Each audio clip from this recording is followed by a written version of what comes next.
Hi everybody, so in this video we're just going to look at the creating dynamic reports part of the process that Microsoft recommends that comes featured in Microsoft Project, and we're just going to have a look at what we can do with this functionality.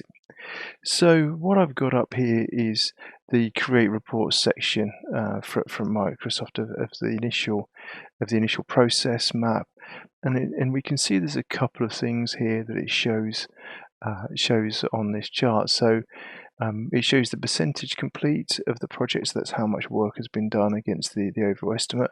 At the moment, that's showing 0 because we haven't put any updates into the project, and we'll just do that in a second. And it showed the second one is the task burndown, which, as it says at the bottom, it shows how many tasks are completed and how many are left, and the remaining tasks that are required to be done. The steeper the line, then there's a risk that the project may be late, and this one is definitely telling us that this project is looking like it could be late. And then we've got the work status, which shows you the amounts of work, of actual work and remaining work for each one of the team members. And so as you can see here, the date has moved on, we've done no work, all the work is outstanding, and this line is just going to move effectively with no work being done. It will move to the right, and this blue line here will start to get steeper and steeper over time, which indicates that there's a potential for the project to be late.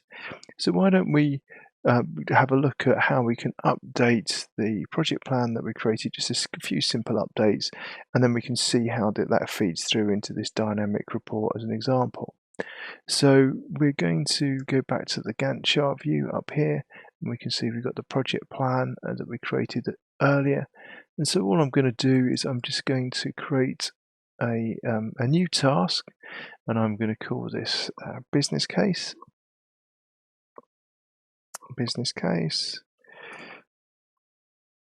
Okay, and underneath that I am going to insert a milestone task. So let me insert that, and let's do project initiation milestone. Okay, I'm going to mark both of these as auto scheduled. We're going to say that's going to take a day to write that. We're going to start at the same time, and then we're going to make that a predecessor of 2 and 3. Okay, and then what we're going to do as well, we're going to mark all of these markers as particular tasks as being on track to today's date. We're going to say we haven't started that business case, and we are going to mark these three items here as being on track as well. Okay, so we've just done a couple of updates there. So just to explain what I've done, I've created a new task for the business case to be created, and I'm going to give that to the project manager to do.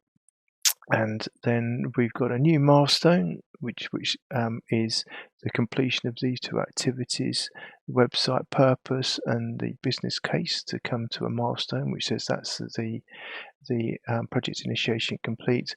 And then we've got a couple of other tasks that flow on that show that we're tracking as per the plan.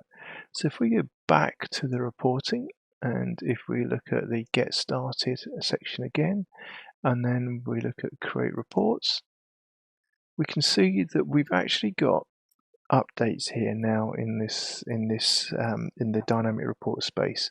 So by updating those tasks, we've got 11% complete. We can see that we've actually completed some of the tasks, so we're beginning to trend downwards.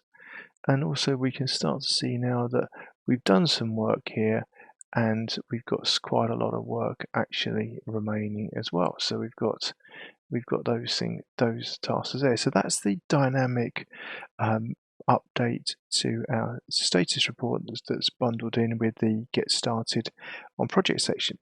So why don't we have a look at some of the other reports? So let's go up and look at the report here. And let's have a look at a dashboard.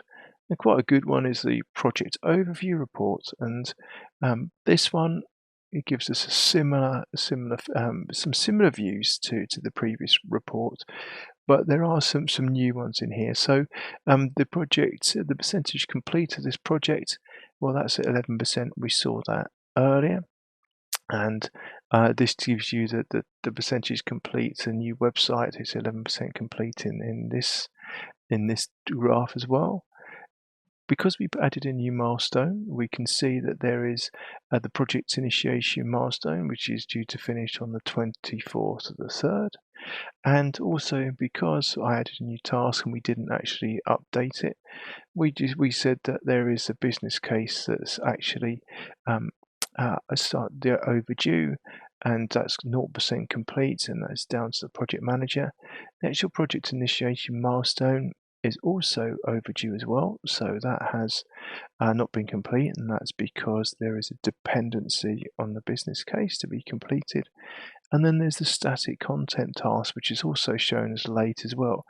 Now, with this static content task, you'll notice that the start date was on the 30th, and today's date is the 1st of April. So actually it should have started yesterday, and it hasn't. So that's why this task is being shown up as being overdue.